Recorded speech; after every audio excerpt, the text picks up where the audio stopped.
Dit is het terrein van Heidsma Beton in Koortse-Tille. Maar je hoort het net op. Het bedrijf dat op maat maken betondeal maakt van heipjeln ont grutte onderdeel die het onder oren broekt worden bij bregen en parkeergarages, vrijt het uit. En ze krijgen er flink wat extra ruimte bij.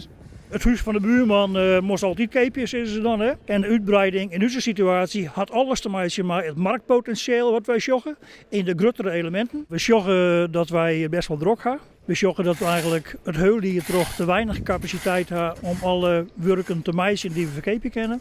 En we merken ook al een kopje, het is hier wel vrij grut. Ons terrein is nu 11,5 hectare. Dat we er eigenlijk te weinig oppervlakte voor hebben om al die producten op te slaan.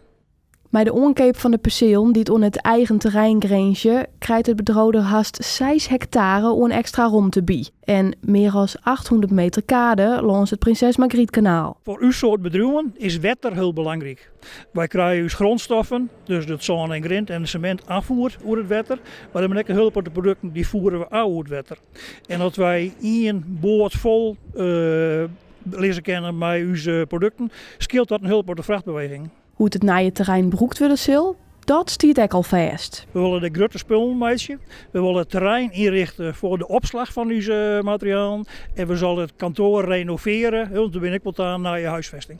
De organiseren had het bedrijf een soort last van de bregen bij Koortse-Tille. Onderzoek liet zien dat de bregen verskate zwakke plakken hier. En daarom waard hij in 2021 tijdelijk afsluiten van zwier vracht- en landbouwverkeer. We hebben best wel een porte zorg gehad over de bregen van Koortse-Tille. Daar hebben ik heel goed over bij de Rijkswaterstaat en de provincie en de gemeente. En die hebben, vinden wij, hun beste beentje voorzetten, nemen ze dat dan.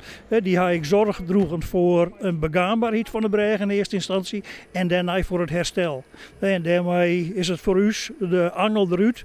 En kunnen wij wel uw spul bij de klant krijgen en dus materiaal hier in Koortse-Tille krijgen.